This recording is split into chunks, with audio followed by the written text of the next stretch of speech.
For hundreds of years, it was all too easy to get away with murder. Too often, foul play was mistaken for natural death. There were no death certificates, no autopsies.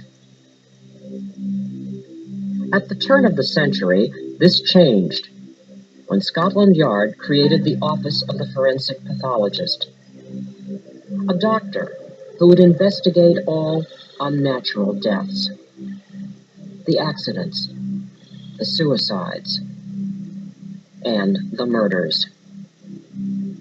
Throughout the years, the medical examiner developed an arsenal of weapons to hear and interpret the language of the dead with unbelievable accuracy.